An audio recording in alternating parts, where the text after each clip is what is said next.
រៀបសួរអ្នកគ្រូចាខ្ញុំរីករាយណាស់ហើយថ្ងៃនេះខ្ញុំបានឃើញអ្នកគ្រូមានសម្លៀកបំពាក់ប្រពៃណីយ៉ាងល្អប្រណិតខ្ញុំក៏បានស្គាល់ថាអ្នកគ្រូជាអតីតសាស្ត្រាចារ្យនៅសាលាវិចិត្រសិល្បៈហើយក៏ជាអតីតតារាឯកនៅក្នុងរបាំបុរាណដែរអ្នកគ្រូមានឈ្មោះថាមិញកុសនីមែនទេចាអ្នកគ្រូអាចឲ្យខ្ញុំសុំសួរពីមនោសញ្ចេតនារបស់អ្នកគ្រូនៅក្នុងសម្លៀកបំពាក់ដ៏ល្អប្រណិតនេះទេចាថ្ងៃនេះជាថ្ងៃទិវាវប្បធម៌ខ្មែរដូច្នេះយើងខ្ញុំទាំងអស់គ្នាហ្នឹងគឺថាចង់បង្ហាញនៅសម្លៀកបំពាក់ពីបរមបុរាណពីដូនតាយើងដែលរក្សាទុកមកឲ្យហ្នឹងគឺថាចង់បង្ហាញនៅក្នុងថ្ងៃនេះដើម្បីឲ្យនារីខ្មែរជំនាន់ក្រោយគ្នាបានស្គាល់ផងចាដូចជាសម្ពុតចងក្បិនផាមួងថាហូលចាមានក្រមាពានាគឺថាឲ្យគ្នាបានស្គាល់ផងជួនកាលក្មេងខ្លះគ្នាអត់បានស្គាល់ចាហើយបានយើងខ្ញុំទាំងអស់គ្នានឹងគឺថាឯកភាពគ្នាថាគឺថាមកស្លៀកសម្លៀកបំពាក់នេះបង្ហាញ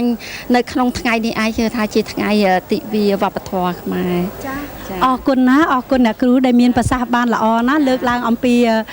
សម្លៀកបំពាក់ដ៏ល្អប្រណិតរបស់នារីខ្មែរយើងចាស់តើសម្លៀកបំពាក់បែបនេះអ្នកគ្រូគេប្រើនៅពេលណាដែរប្រើពេលបុណ្យជាតិខ្មែរចាបុណ្យជាតិខ្មែរត្រូវតែស្លៀករបៀបនឹងឯងចាស្លៀកខោលផាមួងចាចុះក្រៅពីនៅក្នុងពិធីបុណ្យជាតិហ្នឹងតើអ្នកគ្រូអាចស្លៀកសម្លៀកបំពាក់នេះនៅក្នុងពិធីអ្វីដែរមង្គលការក៏ត្រូវស្លៀកអញ្ចឹងដែរចាអញ្ចឹងយើងអាចស្លៀកបំពាក់នេះនៅក្នុងពិធីមង្គលការគឺយើងទៅជាភ្ញៀវកិត្តិយសចាចុះបើសិនជាយើងស្លៀកអញ្ចេះទៅក្នុងភ្ញៀវកិត្តិយសតើបានទេអ្នកគ្រូចាស្លៀកទៅ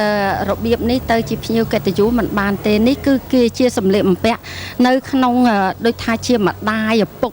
សម្រាប់ដេញការកូនគឺថាអាចស្លៀកបំពាក់អញ្ចេះបានជាភ្ញៀវទៅដូចថាទទួលទានការអីគឺថាស្លៀកមិនបានទេចាមានសម្លៀកបំពាក់ផ្សេងទៀតដូចផាមួងគឺថាសម្ពុតផាមួងសម្ពុតបត់ឬអាវផាមួងដែរចាការបង្ហាញសម្លៀកបំពាក់របស់នារីខ្មែរយើងនេះគឺថាជាការមួយដែលលើកស្ទួយពីវិស័យវប្បធម៌យើងចាព្រោះសប្តាហ៍ថ្ងៃនេះស្ទើរតែនឹងបាត់បង់ទៅហើយអស់រយៈកាលជាង10ឆ្នាំក្រោយមកនេះគឺថាតាំងនាមខ្ញុំជាសិល្បករសិល្បការិនីទាំងអស់យើងខ្ញុំចង់បង្ហាញថាអ្វីដែលមានលក្ខណៈជាខ្មែរហើយនឹងខំរក្សាសម្លៀកបំពាក់ខ្មែរនឹងឲ្យទូទាំងសកលលោកគេស្គាល់ថាអ្វីទៅខ្មែរនោះដូច្នេះខ្មែរគឺមានលក្ខណៈក្បិនហូលផាមួងចាជាពិសេសគឺក្នុងពិធីបុណ្យអីយើងមានពានាក្រមាក្រៅពីស្លៀកសម្ពុតហូលឬផាមួងពាក់អាវពណ៌សនោះតើយើងអាចប្រើពណ៌អ្វីទៀតជាមួយនឹងសម្ពុតទាំងអស់នេះបានទេចាចាបានចាកាលណាសម្ពុតខៀវយើងប្រើអាវពណ៌ផ្ទៃមីខ្ចីឬក៏ខៀវកំ pl ែងចាអញ្ចឹងរឿងសមិនទាស់ទេចាពណ៌អីក៏បានដែរសម្ពុតចាបើអញ្ចឹងពណ៌សនេះគឺយើងអាចប្រើជាមួយនឹងពណ៌អីក៏បានដែរប៉ុន្តែក្នុងពិធីជាផ្លូវការ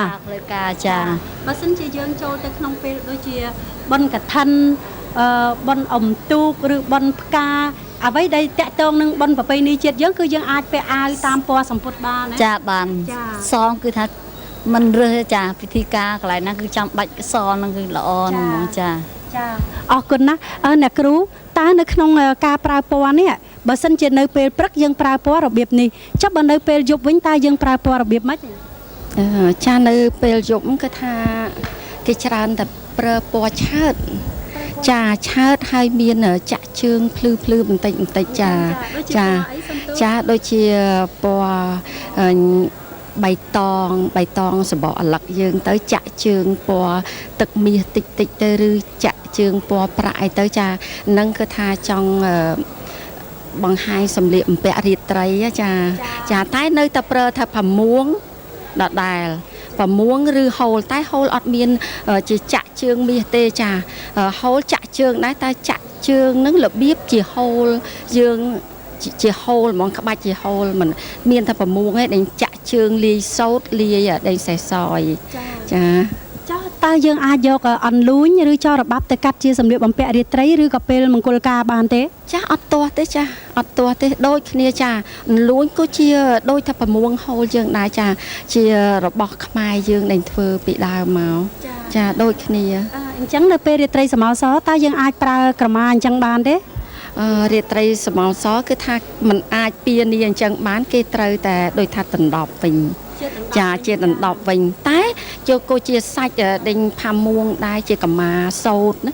ចាសោតយ៉ាងដែរតែឲ្យវាស៊ីនឹងដេញនៃជើងនឹងជាយអាចាគេយកមកដកបកក្របដណ្ដប់ពីលើអញ្ចេះវិញ